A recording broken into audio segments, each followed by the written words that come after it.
Hello दोस्तों, तो आज के लेक्चर में हम लोग देखेंगे पेपर 2 CTET 22 दिसंबर 2021-22 मैथमेटिक्स का जो भी क्वेश्चन आए थे उन सभी क्वेश्चंस को देखेंगे। और इससे पहले मेरे जो यूट्यूब चैनल है स्टडीफील्ड 360 इसको सब्सक्राइब कीजिए एंड बेल आइकन को दबाना न भूलें। क्वेश्चन पेपर पर चलने से पहले मैं आप लोगों को बता दूं कि इसके अंदर जो भी क्वेश्चन होंगे मैं उन्हें इस बार प्रॉपर वे से कराऊंगा कि जो भी अगर कोई भी नेक्स्ट क्वेश्चन पेपर आता है इस टाइप का कोई भी क्वेश्चन आएगा तो आप लोग उसे इजीली अटेम्प्ट कर पाओगे। ठीक है, तो फर्स्ट क्वेश्चन है हमारे पास में, निम्नलिखित में से कौन सी भिन्न जो एक शांत दशमलव के रूप में लिखा जा सकता है। तो शांत दशमलव के रूप में किस प्रकार की भिन्न को लिखा जा सकता है, सबसे पहले आप लोगों को ये पता होना चाहिए। जैसे शांत भिन्न बोले या फिर टर्मिनेटिंग। ठीक है, टर्मिनेटिंग और शांत दोनों एक ही चीज़ होती है। तो इसके बाद में हमारे पास में जो डिनोमिनेटर होता है किसी भी भिन्न का, फ्रैक्शन का जो डिनोमिनेटर होता है, जैसे ये वाली नीचे वाली टर्म है, इनको यदि हमारे पास में जैसे इनका हम रैशनलाइजेशन वो करते हैं, हमारे पास में फैक्टर करते हैं, डिनोमिनेटर का फैक्टर करना है,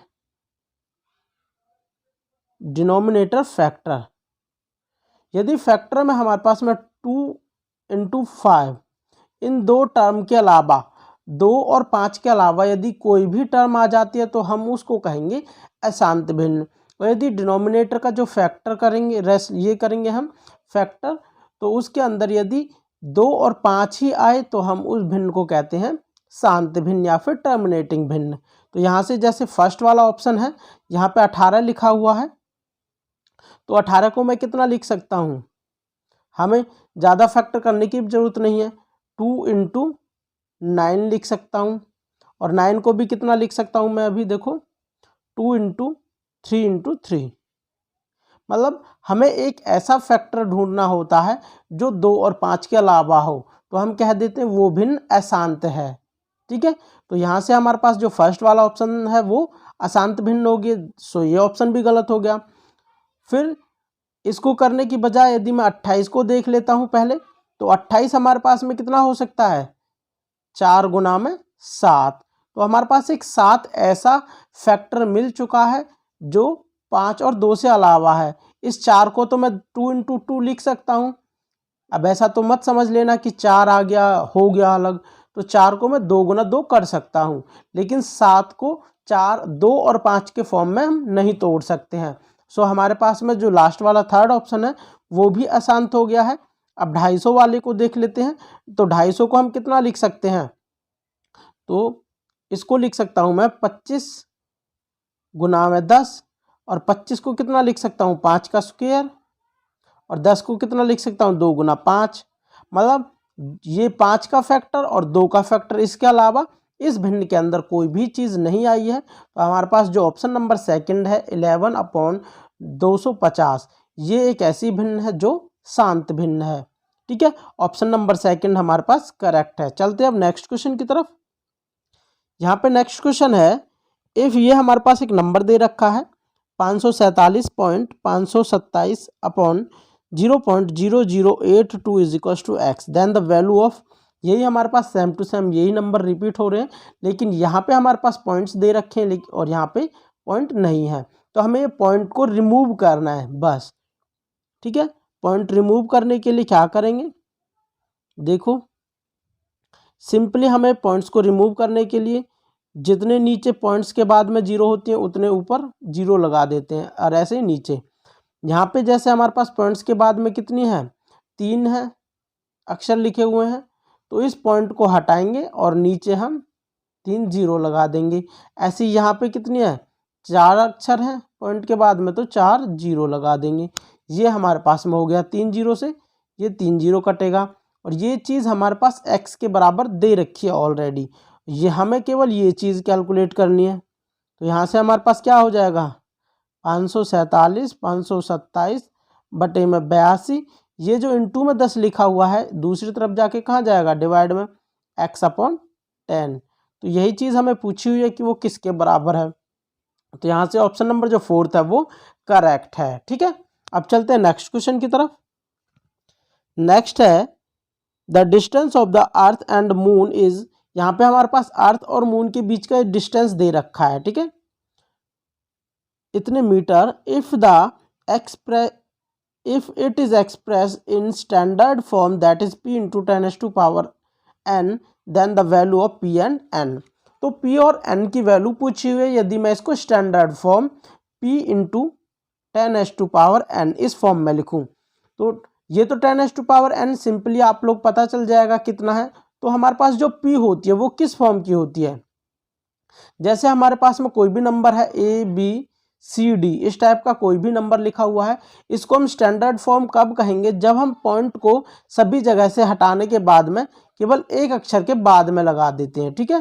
दैट मीन्स यदि हम a पॉइंट यहाँ पे बी सी डी इस टाइप से कर देते हैं और इंटू 10⁻⁴, जितने पॉइंट को पहले पॉइंट यहाँ था तो इस पॉइंट को हम यहाँ पे शिफ्ट करके लेके आए हैं, ठीक है।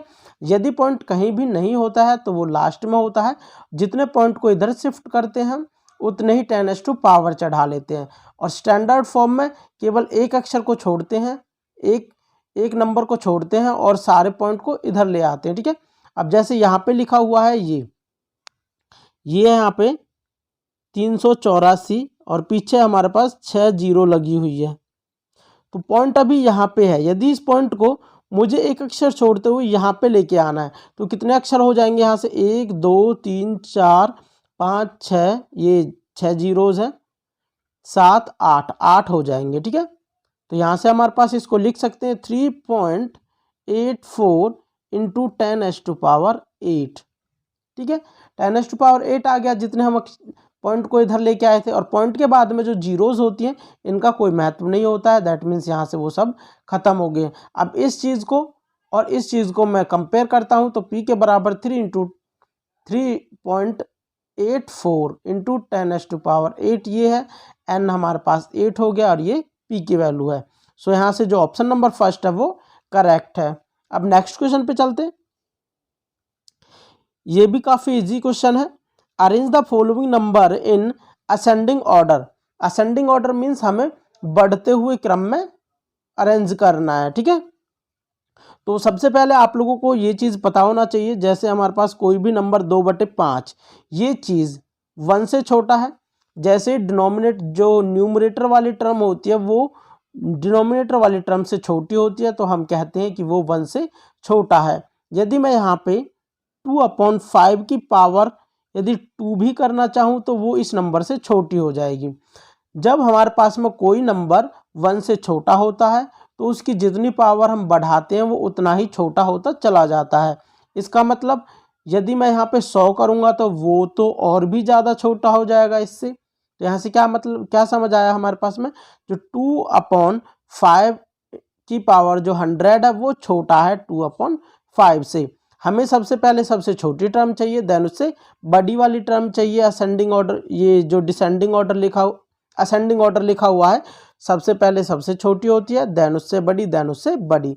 अब यहाँ पे ऑप्शन से में चेक करेंगे, कहीं भी यदि 2/5 पहले लिखा होगा इस टर्म से तो वो सारे ऑप्शंस नेगलेक्ट हो जाएंगे। तो यहाँ से हमारे पास जो फर्स्ट ऑप्शन है 2/5 ये पहले लिखा हुआ है इससे, सो हमारे पास ये गलत हो गया। यहाँ पे भी ये पहले लिखा हुआ है, ये भी गलत हो गया। यहाँ पे बाद में लिखा हुआ है अभी, ठीक है, और यहाँ पे ये पहले लिखा हुआ है, सो ये भी ऑप्शन गलत है। सो हमारे पास जो ऑप्शन नंबर थर्ड है, कुछ भी चेक करने की जरूरत नहीं पड़ी है आप लोगों को, इजीली ये टर्म चेक किया है और पता चल गया। अब नेक्स्ट क्वेश्चन पे चलते हैं। नेक्स्ट है, इफ ये हमारे पास नंबर दे रखा है, एक्स दे रखी है, ठीक है, 78x3945 is divisible by 11 where X is a digit. X हमारे पास में एक डिजिट है, देन एक्स की वैल्यू पूछी हुई है क्या होने वाली है। यदि आप लोगों ने मेरा जो डिविजिबिलिटी वाला लेक्चर था वो नहीं देखा है, उसे जाके देख सकते हो। मैंने कई नंबर्स थे जिनका डिविजिबिलिटी रूल आसानी से करा रखा है। आप लोग यदि इस क्वेश्चन को आप देखते तो डायरेक्ट कर सकते थे, ठीक है। अब क्या करना होता है, 11 का जो डिविजिबिलिटी रूल होता है, एक एक नंबर छोड़ के हमें वो नंबर्स को ऐड करना होता है। तो यहाँ से 7 + x + 9 + 5 ये करेंगे, 7 + x + 9 + 5। अब इसमें से क्या करना होता है, हमें सब्सट्रैक्ट करना होता है बाकी के जो नंबर होते हैं उनको ऐड करके। 8 + 3 + 4, 8 + 3 + 4, यही नंबर बचे थे। अब ऐड कर लेते हैं इनको। यहाँ पे हमारे पास 7 और ये 9 16 और 5 21, 21 + x, और यहाँ पे हमारे पास 12 और 3 15, ये 15 हो गया। यहाँ से 6 + x। अब x 6 के अंदर क्या ऐड किया जाए कि हमारे पास में 11 से डिवाइड हो जाए। अब ऐसी चीज़ होनी चाहिए, ठीक है। तो यहाँ पे हम यदि x की जगह पे 5 पुट कर देते हैं तो ये हो जाएगा 6 + 5 दैट मीन्स 11। सो 11 हमारे पास में 11 से डिवाइड हो जाएगा।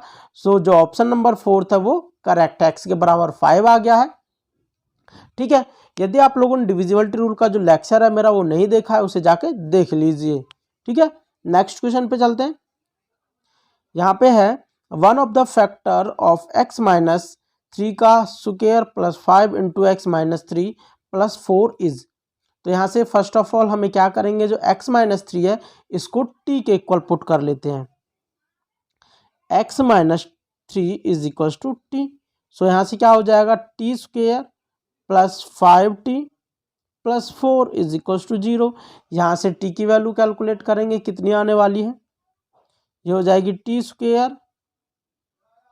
+ 4t + t। 5 को मैं t + t की फॉर्म में तोड़ 4t + t की फॉर्म में तोड़ सकता हूँ, + 4 = 0, ये t है, ठीक है। यहाँ से मैं t कॉमन ले लेता हूँ, तो t कॉमन लिया, t + 4 एंड यहाँ से +1 कॉमन लिया तो t + 4, तो t + 4 × t + 1 = 0। सो t के यहाँ से एक आ गया -4 एंड एक आ गया -1। ये हमारे पास दो फैक्टर है t की जगह पे। अब t की जगह यहाँ पे पुट कर देंगे, तो t की जगह पे जैसे ही मैं -4 पुट करता हूँ तो यहाँ इसे दूसरी तरफ लेके आऊँगा, कितना हो जाएगा, +4 हो जाएगा। That means x + 1 = 0। तो x + 1 = 0 कोई भी फैक्टर नहीं है। अब x t की जगह में -1 पुट करता हूँ, तो x - 3 = -1, इसे दूसरी तरफ लेके आऊँगा तो x - 3 + 1 = 0। सो x - 2, तो x - 2 यहाँ पे हमारे पास जो ऑप्शन नंबर सेकंड है वो करेक्ट है, ठीक है। इसी प्रकार से हमें सॉल्व करके देखना था क्या आने वाला है। नेक्स्ट क्वेश्चन पे चलते हैं। यहाँ पे है if x² a² upon x² b² = x² and x > 1 and a - b = 3 then the value of a + b। यदि आप लोगों ने मेरा जो मैंने पहले लेक्चर्स बना दिए हैं पावर एंड इंडिसेस के ऊपर बनाया है, उसमें इस क्वेश्चन के अंदर उसी लेक्चर का यूज होने वाला है। एंड एक अलजेब्रा के ऊपर भी बनाया था a - b and a + b जो होल स्क्वायर वाला फॉर्मूला होता है a² - b² वाला, वो भी लेक्चर बना दिया, आप लोग जाके देख सकते हो, प्लेलिस्ट में लिखा होगा जो टेट कंप्लीट सिलेबस के रूप में।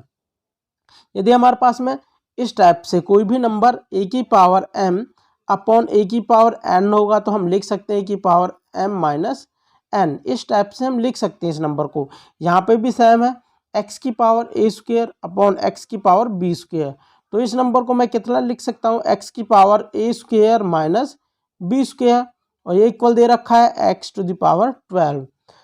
यदि हमारे पास दोनों साइड में बेस सेम होता है तो हमारे पास जो पावर्स होते हैं वो भी इक्वल हो जाती हैं। सो यहाँ से a² - b² = 12 हो गया। एंड a² - b² का फॉर्मूला होता है a - b and a + b, इन दोनों की मल्टीप्लाई होगी, ये 12 के इक्वल है। यहाँ से a - b के बराबर 3 है, यहाँ जगह पे 3 पुट करेंगे, then a + b = 12। So a + b = 3 से डिवाइड करेंगे दूसरी तरफ ले जाके तो ये 4 आ जाएगा। यहाँ से ऑप्शन नंबर जो 4 है वही करेक्ट है, ऑप्शन में भी 4 दे रखा है, ऑप्शन भी 4 है। नेक्स्ट क्वेश्चन पे चलते। यहाँ पे है if a - b = 7 and a² + b² = 29 then the value of 1/a - 1/b।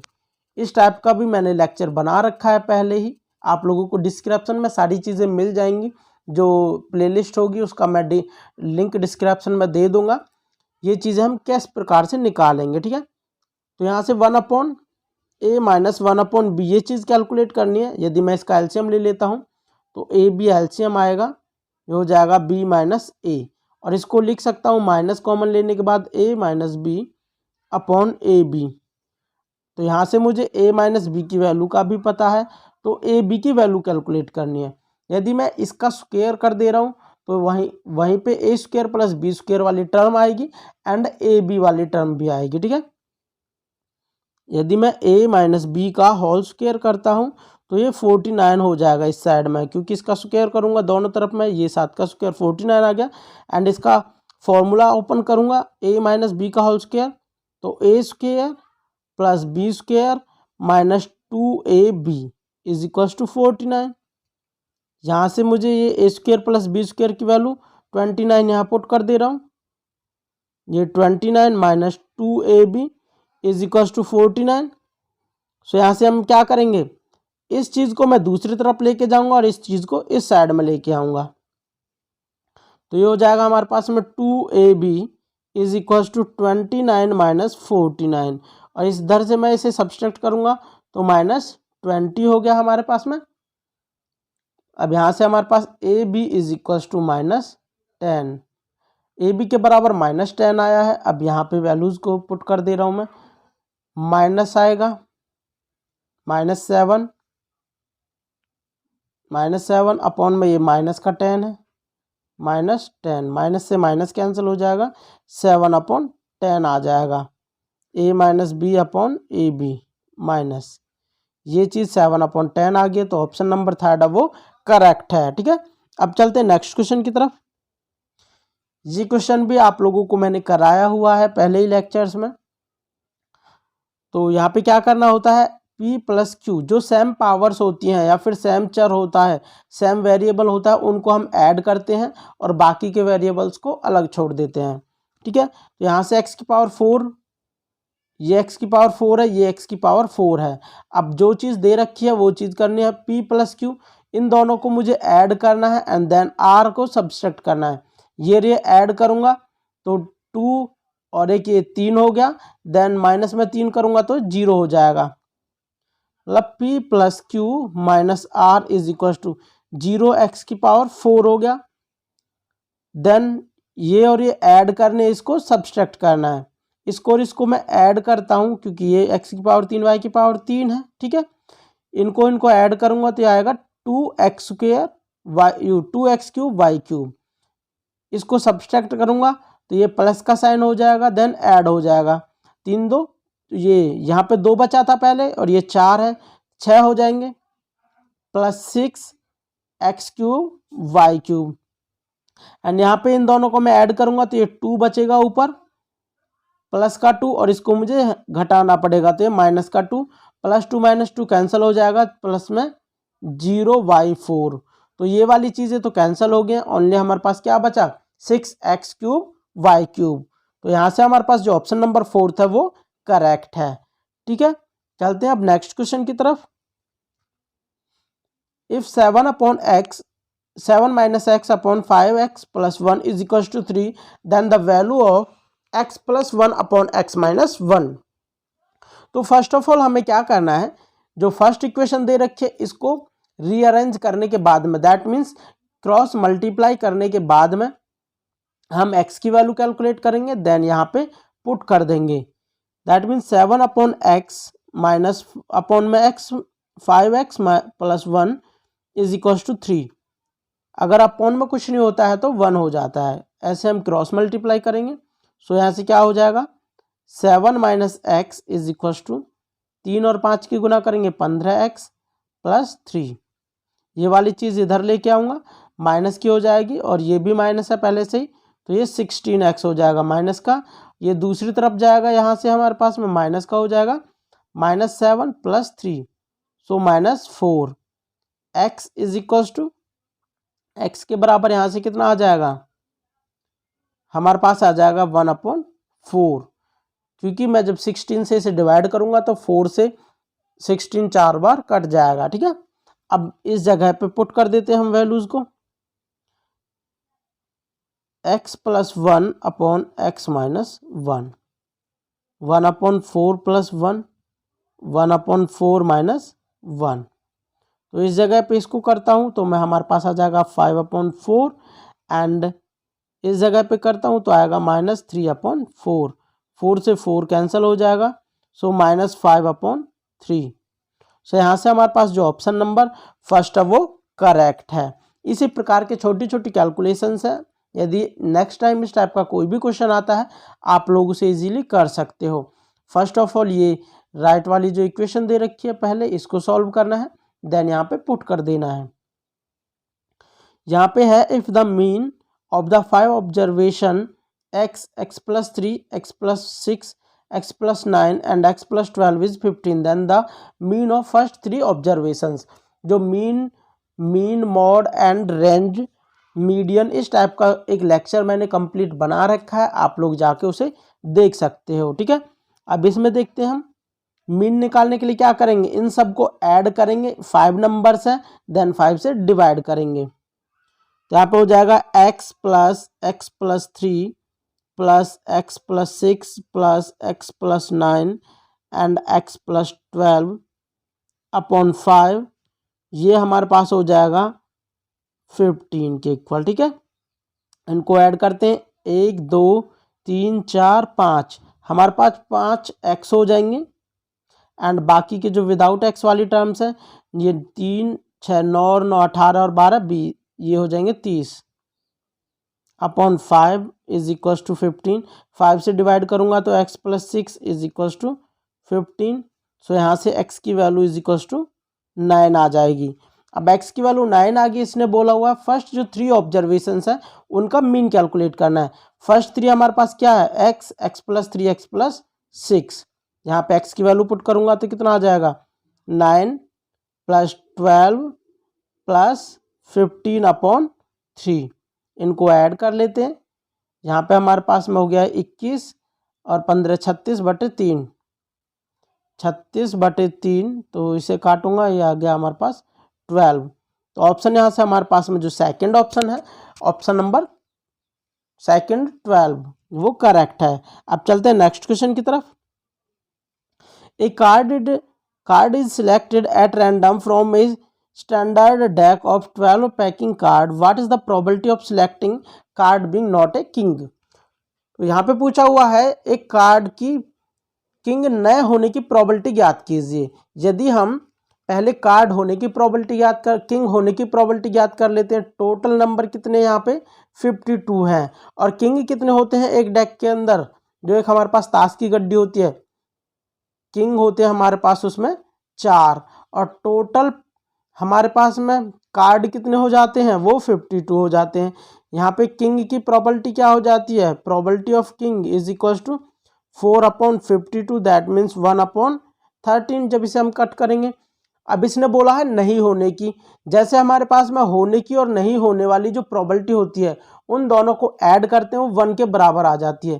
Probability of king होने की और प्रोबेबिलिटी ऑफ किंग नहीं होने की, वो हमारे पास दोनों का योग 1 के बराबर आता है। हमें ये चीज़ कैलकुलेट करनी है, प्रोबेबिलिटी ऑफ किंग नहीं होना इज इक्वल टू 1 माइनस ये चीज़ दूसरी तरफ जाएगी, प्रोबेबिलिटी ऑफ किंग।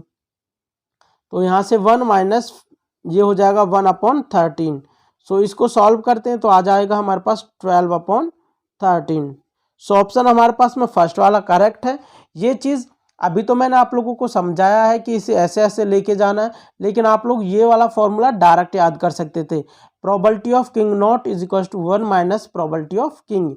या फिर इसी फॉर्मूले को हम किस प्रकार अप्लाई कर सकते थे, जैसे हमारे पास में किंग के जो पत्ते हैं वो 4 हैं और टोटल पत्ते 52 हैं। इन्होंने कहा है कि कार्ड किंग न होना, यदि मैं इन 4 पत्तों को 52 में से हटा देता हूं तो विदाउट किंग कितने पत्ते हो जाएंगे, किंग नॉट हमारे पास 48 हो जाएंगे। और किंग नॉट की प्रोबेबिलिटी निकालने के लिए क्या करना पड़ेगा, फिर 48/52। तो यहाँ से मैं इसे जब 4 से कट करूंगा तो ये 12/13 ही आने वाला था, यहाँ से भी ऑप्शन। ठीक है, अब चलते हैं नेक्स्ट क्वेश्चन की तरफ। नेक्स्ट है how many times a wheel of diameter 105 centimetre will rotate to cover a distance of 330 metre. एक 330 मीटर का डिस्टेंस है, उसको कवर करने के लिए एक व्हील मतलब एक पहिए को कितनी टाइम्स रोटेट करना पड़ेगा, कितने टाइम रोटेट करना पड़ेगा या फिर डिस्टेंस कितना कवर करना है एक पहिए को। इस टाइप के क्वेश्चंस में हमें पहिए की जो परिधि होती है या फिर पैरामीटर बोलते हैं जिसको, वो कैलकुलेट करनी पड़ती है, क्योंकि जैसे हम यहाँ से स्टार्ट करते हैं ऐसे पहिया रोटेट होता हुआ आगे की तरफ बढ़ेगा, तो इतना ही ये परिधि के अनुसार ही डिस्टेंस को कवर करता है। ठीक है, परिधि हमारे पास कितनी हो जाती है, 2πr हो जाती है। एक चक्कर में वो इतना डिस्टेंस कवर कर सकता है। और यहाँ से हमारे पास डायमीटर 105 दे रखा है, ये सेंटीमीटर में है। अब इसको पहले मीटर में बनाएंगे, मीटर में बनाने के लिए बटे में 100 कर देंगे। ठीक है, तो ये हमारे पास और 2 से डिवाइड कर देंगे क्योंकि डायमीटर है, आर निकालना था हमें, तो 2 इंटू 22/7 आर की वैल्यू 105/2 बटे में 100। 2 से 2 कैंसिल हो जाएगा, 7 एकम 7, 7 एकम 7 पन्ना 35, 15 हो गया। एंड यहाँ से हमारे पास आ गया है, ये हो जाएगा 15 गुना 22 बटे में 100। एक चक्कर के अंदर ये इतना डिस्टेंस कवर करेगा। तो हमारे पास में हमें क्या कैलकुलेट करना है, 330 मीटर कितने में कवर करेगा, तो इससे हम डिवाइड कर देंगे इस चीज़ को। 15 गुना में 22, ऊपर 100 चला जाएगा, 22 एकम, ये 11 से हम काटेंगे, 11 दूनी 22, 11 तिया 33, 0, 15 कम 15, 15 दूनी 30, 1 0। यहाँ से हमारे पास क्या आ गया, 100 चक्कर। जो एक पहिया है उसको 100 चक्कर लगाने पड़ेंगे। सो यहाँ से हमारे पास जो ऑप्शन नंबर फर्स्ट है वो करेक्ट है। ठीक है, चलते हैं नेक्स्ट क्वेश्चन की तरफ। The radius and height of the cylinder are 7 centimetre and 12 centimetre respectively. Another cylinder is formed by the interchanging its radius and height. First हमारे पास में ये रेडियस दे रखी है, देन ये हाइट दे रखी है। जो इसका हमारे पास में पूछा हुआ the ratio of volume of 2 cylinders. So volume का जो रेशो होता है उसके लिए हमारे पास डायरेक्ट फॉर्मूला होता है R1 का स्क्वायर H1 अपॉन R2 का स्क्वायर H2। यहाँ पे हमें क्या वैल्यूज पुट करनी है, R1 अपॉन R2। ये हमारे पास रेडियस 1 है और जब इंटरचेंज करेंगे तो ये रेडियस 2 हो जाएगी। ठीक है, R1 इज इक्वल टू 7 है, R2 जब इंटरचेंज करेंगे H और R को इंटरचेंज करने पर तो R2 12 हो जाएगा। इसी प्रकार H1 12 दे रखा है लेकिन H2 हमारे पास 7 हो जाएगा। अब यहाँ पे हम वैल्यूज को पुट कर देंगे। यदि हम इसको वॉल्यूम ही लिखना चाहें तो पाई, ये इस टाइप का हमारे पास फॉर्मूला होता है, pi R square H, pi R square H. मैंने यहाँ से पाई कैंसिल किया है जस्ट, और कुछ नहीं किया है। ठीक है, अब यहाँ पे क्या करना है, R1 अपॉन R2 या फिर इन सब चीज़ों की वैल्यूज पुट कर देनी है। 7 का स्क्वायर करना है यहाँ पे, 7 का स्क्वायर इंटू H1 तो ये 12 हो गया, अपॉन में R2 हमारे पास 12 का स्क्वायर हो गया, इंटू H2 हमारे पास 7 हो गया।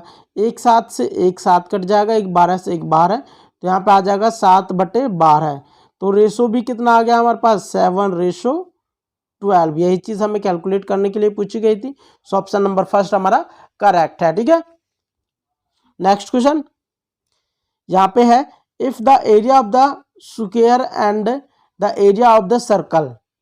हमारे पास में area of square and circle है जो वो इक्वल दे रखा है the ratio parameter of A and B. That means जो स्क्वायर एंड पैरामीटर है, ये सर्कल है, उनके पैरामीटर का रेशो कैलकुलेट करने के लिए पूछा गया है।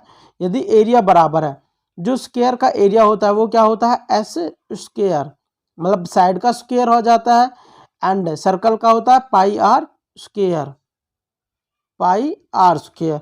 यहाँ से यदि मैं निकाल लेता हूँ s अपॉन नहीं, s इज इक्वल टू, तो दोनों तरफ मुझे स्क्वायर रूट लेना पड़ेगा। तो स्क्वायर रूट करेंगे तो स्क्वायर से स्क्वायर कैंसिल हो जाएगा और यहाँ पे पाई के ऊपर स्क्वायर चढ़ जाएगा एंड r सिंपल आ जाएगी। सो यहाँ से हो जाएगा s अपॉन r। लेकिन हमें क्या कैलकुलेट करनी है, इसने कहा पैरामीटर्स। सो स्क्वायर का पैरामीटर क्या होता है 4s हो गया, एंड सर्कल का क्या हो जाता है 2πr हो गया। हमें ये चीज़ कैलकुलेट करनी है, और यहाँ पे हमारे पास क्या आ चुकी है s/r इज इक्वल टू पाई आ चुका है, ये अंडर रूट के अंदर पाई आ गया। ये चीज़ हमें कैलकुलेट करनी है, यहाँ पे वैल्यूज पुट कर दूंगा 4/2π इंटू ये s/r की वैल्यू ये हो जाएगी अंडर रूट पाई, 2 एकम 2, ये 2 हो गया, यहाँ इसे कट करूँगा तो under root pi times cut जाएगा 2/√पाई। यही चीज़ हमें कैलकुलेट करनी थी। जो ऊपर होती है वो पहले लिखी जाती है रेशो में, जो नीचे होती है वो बाद में लिखी जाती है। That means 2/√पाई। सो यहाँ से ऑप्शन हमारे पास में जो फर्स्ट वाला ऑप्शन है वो करेक्ट है। ठीक है, चलते हैं नेक्स्ट क्वेश्चन की तरफ। ये वाला क्वेश्चन भी काफ़ी इजी है। यहाँ पे ट्रायंगल ABC कॉन्ग्रुएंस दे रखे हैं triangle PQR by side angle side. Side angle side के द्वारा कॉन्ग्रुएंस दे रखे हैं, और ये साइड्स का जो रिलेशन है आपस में दे रखा है दोनों इक्वल। सो यहाँ से हमारे पास फर्स्ट ऑफ ऑल क्या करना है ABC PQR, ये हमारे पास में दो ट्रायंगल दे रखे हैं और कॉन्ग्रुएंस दे रखे हैं। तो AB बराबर PR दे रखा है, ये AB बराबर PR दे दिया, एंड देन BC, ये BC वाली चीज़ है, यहाँ से ये BC हमारे पास किसके बराबर दे रखी है QR के बराबर। सो ये दे दिए। अब हमें क्या करना होता है, जो एंगल है यहाँ पे बीच में दे रखा है, इन्होंने पूछा हुआ है, तो इनमें से जो एंगल का रिलेशन होना चाहिए वो क्या आने वाला है। ठीक है, सो हमारे पास में AB is equal to PR हो गया है, एंड देन ये QR ये वाली चीज है, ये QR is equal to BC हो गया। तो हमारे पास में एंगल इन दोनों साइड्स के बीच में होना चाहिए, साइड एंगल साइड। यहाँ से ये हमारे पास एक साइड चली, देन ये एंगल आया, इसी प्रकार यहाँ से ये साइड चली, देन ये एंगल आ गया हमारे पास। सो ये वाला एंगल एंड ये वाला एंगल दोनों में कॉमन दे रखा है। So angle B is equal to angle R। So option हमारे पास में जो थर्ड वाला ऑप्शन है वो करेक्ट हो गया है। ठीक है, अब चलते हैं नेक्स्ट वाले क्वेश्चन की तरफ। नेक्स्ट क्वेश्चन हमारे पास है consider the following statement S1 S2। ये दो स्टेटमेंट्स दे रखे हैं, बोला हुआ है ए triangle is completely determined by it's 3 sides. यदि हमारे पास में किसी भी ट्रायंगल की 3 साइड्स दे रखी हो तो एक ट्रायंगल हम इजीली बना सकते हैं। किस प्रकार, पहले हमें एक बेस लाइन खींचनी होती है, फिर इस पॉइंट पर रखते हुए एक प्रकार की सहायता से एक ऐसे चाप बनाते हैं, देन एक इस जगह पे रख के एक ऐसे चाप बनाते हैं, जहाँ पे कट करता है इनको हम ऐसे मैच कर देते हैं, तो हमारे पास में एक कंप्लीट ट्रायंगल की रचना हो जाती है, या फिर कंप्लीट ट्रायंगल हम बना सकते हैं। तो ऑप्शन जो फर्स्ट है वो करेक्ट है हमारे पास में, ये फर्स्ट स्टेटमेंट करेक्ट है। नेक्स्ट कह रहा है a unique quadrilateral can not be constructed if measure of its 4 side are given. यदि हमारे पास एक क्वाड्रिलेटर के लिए 4 साइड्स दे रखी हैं, मान लो इस टाइप से एक क्वाड्रिलेटर बना हुआ है, ये ABCD। ठीक है, यदि मैं इसकी AB और ये BC इन दोनों साइड्स को आपस में इंटरचेंज कर दे रहा हूँ, तो हमारे पास में किस टाइप का बनने वाला है, ये जो फिगर है एक ये, लेकिन ये वाली साइड छोटी हो जाएगी इस बार, क्योंकि ये BC वाली साइड है जो छोटी है, और ये इस टाइप से बनेगा कुछ। ठीक है, अब ये हमारे पास में ये इस टाइप का फिगर था, लेकिन अब इस टाइप का फिगर बन सकता है यदि हम 4 साइड दे रखी होंगी। तो यहाँ से ये AB ये CD इस टाइप का फिगर बन गया है। तो यदि हमारे पास 4 साइड्स दे रखी हैं तो एक यूनिक फिगर बन नहीं सकता। अगर वो बोलेगा कि इस टाइप का लाइन वाइज दे दे, पहले ये आएगी, फिर ये साइड, फिर ये साइड, फिर ये साइड, तब तो हम कह सकते हैं कि वो यूनिक बनाएगा।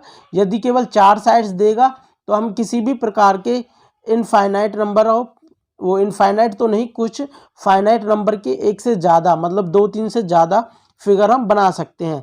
तो इसने भी कहा है कि यूनिक नहीं बना सकते, दैट मीन्स ये वाली प्रॉपर्टी भी करेक्ट है। सो S1 एंड S2 दोनों करेक्ट है। एस जो ऑप्शन नंबर थर्ड है वो करेक्ट हो गया है। यहाँ से चलते हैं नेक्स्ट क्वेश्चन की तरफ। यहाँ पे है ए rectangular has two lines of symmetry. Rectangular के लिए पूछा हुआ है कि दो लाइन ऑफ सिमेट्री होती हैं। रेक्टेंगुलर हमारे पास क्या होता है, इस टाइप का एक फिगर होता है जो हमारे पास में आमने सामने की जो साइड्स होती हैं वो बराबर होती हैं। ये 90 डिग्री के एंगल्स होते हैं। दैट मीन्स एक प्रकार का खड़ा हुआ, मतलब एक चारों साइड ये दोनों आमने सामने की साइड्स बराबर होते हुए 90 डिग्री का एंगल होता है। इसने पूछा हुआ है लाइन ऑफ सिमेट्री। जो सिमेट्री होती है, लाइन ऑफ सिमेट्री का मतलब है एक मिरर की तरह काम करता है। यदि हम एक लाइन ड्रॉ करें तो उस लाइन के दोनों साइड में जो इमेज बनेगी, मतलब दोनों साइड का जो फिगर होगा वो बराबर होना चाहिए, एक जैसा होना चाहिए। जैसा भी मैं यहाँ पे एक लाइन ड्रॉ कर दे रहा हूँ, यहाँ पे लाइन ड्रॉ करी तो इस लाइन के इस साइड में और इस साइड में दोनों तरफ अभी बराबर है, सेम एक जैसा लिखा हुआ है। तो एक लाइन ऑफ सिमेट्री हमारे पास आ चुकी है। ठीक है, अब इसी प्रकार यदि मैं एक ऐसे ड्रॉ कर दे रहा हूँ तो इधर वाली साइड और इधर वाली साइड भी बराबर होगी है। दो लाइन ऑफ सिमेट्री आ चुकी है। यदि मैं इसी प्रकार ऐसे ये हमारे पास जो कोने हैं इनको मिलाते हुए लाइन ड्रॉ करता हूँ तो अब हमारे पास में ये जो लाइन है, यदि कॉर्नर्स को देखें, ये वाली साइड इस वाली साइड के बराबर है इस टाइप से। जो हमारे पास में ये एक मिरर की अपेक्षा काम कर रहा है, ये मिरर की तरह काम नहीं कर रहा है। क्यों?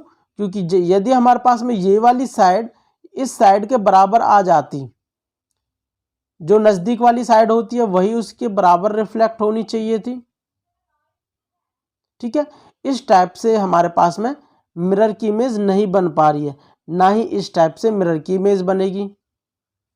सो हमारे पास इसके अंदर केवल दो जो सिमेट्री ऑफ लाइन्स है केवल दो आने वाली हैं। आप लोग भी इजीली देख सकते हो, आप लोगों को समझ आ रहा होगा। ये चीज़ एक मिरर की अपेक्षा काम नहीं कर रही है। मतलब यदि मैं इस चीज़ को फोल्ड करके भी देखता हूँ, यदि मैं इसे एक पेपर की तरह फोल्ड करना चाहूँ तो ये वाली चीज़ हमारे पास में फोल्ड होते हुए किस टाइप की आ जाएगी, आप लोगों को दिख रही होगी, ये इस टाइप की कहीं यहाँ पे फोल्ड हो जाएगी। ठीक है, मतलब एक दूसरे के ऊपर फोल्ड नहीं हो सकती है। जो मिरर इमेज होती है, यदि हम उन चीज़ों को फोल्ड करते हैं तो एक दूसरे को आपस में ढक लेती है। ठीक है, अब यहाँ पे इन चीज़ों को मैं फोल्ड करता हूँ तो ये कॉर्नर यहाँ पे आएगा, ना कि यहाँ पे आएगा। अगर यहाँ पे आता तो अलग बात होती। ठीक है, मतलब हमारे पास केवल दो सिमेट्री लाइंस आने वाली हैं। इसी प्रकार कह रहा है since every rectangular is a parallelogram. जो रेक्टेंगुलर होता है वो पैरेललोग्राम भी होता है। ठीक है, पैरेललोग्राम मतलब जिसकी आमने सामने की साइड्स बराबर होती हैं और पैरेलल होती हैं एक दूसरे के। ठीक है, ये भी साइड्स बराबर है और पैरेलल है, सही बात है अभी तक। Therefore, the number of lines of symmetry of a parallelogram is also 2। अब ये कह रहा है जो पैरेललोग्राम है उसकी भी लाइन्स ऑफ सिमेट्री 2 ही होती हैं। तो अभी हम एक कोई भी पैरेललोग्राम बना लेते हैं इस प्रकार से। यदि मैं यहाँ पे इस प्रकार ये ड्रॉ करता हूँ, अब इसको मैं फोल्ड करने की कोशिश करता हूँ। ये वाली चीज़ आप लोग देख रहे होंगे, ये ऊपर की तरफ है एंड ये हमारे पास में नीचे की तरफ आई हुई है। ये ऊपर की तरफ है, ये भी ऊपर की तरफ है। इन दोनों को मैं यदि फोल्ड करता हूँ तो एक दूसरे के ऊपर नहीं आने वाली हैं। फोल्ड करेंगे तो इस प्रकार से थोड़ा कॉर्नर निकल जाएगा यहाँ से, कुछ इस टाइप का। ठीक है, तो ये हमारे पास में लाइन ऑफ सिमेट्री नहीं बनी है।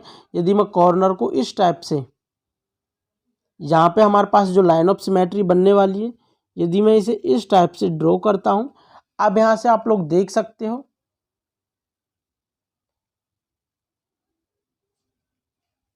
यहाँ से भी हमारे पास नहीं हो पाएगी क्योंकि जो ये कॉर्नर है ये यहीं पे आने वाला है। ठीक है, सेम इसी के टाइप का है क्योंकि एक हमारे पास में रेक्टेंगुलर है, उसकी लाइन ऑफ सिमेट्री केवल 2 है। और अब हमारे पास पैरेललोग्राम में तो लाइन ऑफ सिमेट्री वो वर्टिकल लाइंस भी नहीं बन पाई हैं, जैसे हमने यहाँ पे ऐसे और ये हॉरिजेंटल वर्टिकल लाइंस उधर लाइन ऑफ सिमेट्री थी, लेकिन इसके अंदर वो भी नहीं है। दैट मीन्स हमारे पास में केवल ऑप्शन नंबर जो फर्स्ट है, मतलब जो फर्स्ट वाली स्टेटमेंट है वो करेक्ट है, लेकिन सेकंड स्टेटमेंट वो गलत है। सो हमारे पास यहाँ से ऑप्शन को देखते हैं, A is true but R is false. So option number first वाला करेक्ट है। यहाँ से क्या है, ये जो वर्टिकल एंड हॉरिजेंटल लाइंस है यही लाइन ऑफ सिमेट्री है। इन जो इसके अंदर हमारे पास ना तो वर्टिकल है ना हॉरिजेंटल लाइन ऑफ सिमेट्री बनी है, क्योंकि ऊपर की तरफ ये इस प्रकार जा रहा है और यहाँ से नीचे की तरफ दूसरी साइड में जा रहा है, ठीक है। और वर्टिकल तो हमारे पास में ये डायगनली तो हमारे पास थी ही नहीं, क्योंकि हमने इसी में देख लिया था। और ये हमेशा जो रेक्टेंगुलर होता है वो हमारे पास एक पैरेललोग्राम होता है, ठीक है। आई होप आप लोगों को समझ आ गया होगा ये। यदि आप लोगों को समझ नहीं आया है तो मैं इसके बाद में एक जो लाइन ऑफ सिमेट्रीज है इन्हीं के ऊपर एक लेक्चर बनाऊंगा, उससे आप लोगों को इजीली क्लियर हो जाएगा। नेक्स्ट क्वेश्चन हमारे पास है, if n is equal to f plus V where f and v are represent the number of face and vertex of a polyhedron having 30 edges. तो हमारे पास में ये साइड्स ये फेस एंड वर्टेक्स दे रखी है n के बराबर, और जो किनारे हैं वो 30 दे रखे हैं एज, ठीक है। सो इनका रिलेशन होता है हमारे पास f plus V is equal to edge minus 2। इनमें से हम 2 घटा देते हैं तो ये इतने के बराबर हो जाता है। यहाँ से ये चीज़ हमारे पास n के बराबर दे रखी है और ये एज से हमारे पास 30 दे रखी है, इन्हें पुट कर देंगे n is equal to 30 minus 2। So यहाँ से हमारे पास कितनी आ जाएंगी, ये 28 हो जाएगा। अब यहाँ से क्या करना है, 2n प्लस 1 करना है। ये हमारे पास एक प्लस का फॉर्मूला होता है, माइनस नहीं होता है, ये प्लस होती है, ठीक है। f plus V is equal to E plus 2। So यहाँ से n is equal to 30 plus 2, ये हमारे पास हो जाएगा 32। ये 32 हो गया है। यहाँ से पूछा हुआ है 2n plus 1, 2n plus is equal to 2 into 32 plus 1। So 64 plus 1 is equal to 65। So यहाँ से ऑप्शन नंबर 4 तो करेक्ट है। अब चलते हैं नेक्स्ट क्वेश्चन की तरफ। नेक्स्ट क्वेश्चन ये हमारे पास में लास्ट एंड फाइनल क्वेश्चन है। यहाँ पे क्या बोला हुआ है, consider the following 2 statements for the congruency of 2 polygons having same number of sides, their corresponding sides are equal. 2 polygons को हम, जो पॉलीगन्स है उनको हम कॉन्ग्रुएंस कहेंगे यदि, जैसे हमारे पास में किसी भी फिगर को कॉन्ग्रुएंस, 2 फिगर को हम कॉन्ग्रुएंस कहते हैं यदि उनका साइज एंड एंगल्स दोनों बराबर हो। साइज कब बराबर होगा, जब उसकी जो साइड्स हैं वो इक्वल हो जाएंगी। सो यहाँ से कहा है their corresponding sides are equal, उनकी कॉरस्पॉन्डिंग साइड्स होंगी वो इक्वल होनी चाहिए, ये चीज़ करेक्ट हो गया। एंड उनके एंगल्स को इक्वल होना चाहिए, there corresponding angles are equal. So ये भी हमारे पास करेक्ट है। जो 2 फिगर होते हैं कॉन्ग्रुएंस होते हैं यदि उनके जो adjacent corresponding sides and corresponding angles हैं वो इक्वल हो जाते हैं। चाहे फिगर को हम रोटेट कर लें, कुछ भी कर लें, हो सकता है, लेकिन हमारे पास में जो साइड्स, जैसे हमारे पास में इस टाइप से ये चीज़ दे रखी है, ये ABCD इस टाइप से दे रखा है, तो हमारे पास इसी टाइप का एक फिगर और बनना चाहिए, ठीक है। ये साइड एक दूसरे के बाद ही होनी चाहिए। चाहे इस चीज़ को मैं थोड़ा रोटेट कर सकता हूँ, जैसे मैं इसे रोटेट करके इस वाली साइड को, जो ये है, मैं इसको इतना कर दे रहा हूँ और इस वाली साइड को यहाँ पे इतना हो जाएगा, ये ऐसे ऐसे, ठीक है। रोटेट कर दूँ बेशक, पर हमारे पास में जो साइड्स की लेंथ है एंड जो एंगल्स बना हुआ है साइड्स के बीच में वो अलग नहीं होना चाहिए। तो यही बोला हुआ है, करस्पॉन्डिंग साइड्स इक्वल होनी चाहिए एंड करस्पॉन्डिंग एंगल्स भी इक्वल होने चाहिए। सो ऑप्शन हमारे पास जो फर्स्ट दोनों स्टेटमेंट्स है वो ट्रू है। सो ऑप्शन नंबर 3 है, करेक्ट है, ठीक है। तो आज के लेक्चर में बस इतने ही क्वेश्चंस है। यदि आप लोगों को मेरा लेक्चर पसंद आया है तो यूट्यूब चैनल को सब्सक्राइब कीजिए एंड बेल आइकन दबाना न भूलें। इसके बाद मैं और लेक्चर्स भी कराऊंगा जो प्रीवियस ईयर्स में आए हुए हैं, और यदि आप लोगों ने इनसे पहले जो मैंने लेक्चर्स करा दिए हैं वो नहीं देखे हैं तो उन्हें भी जाके देख लीजिए। Thank you.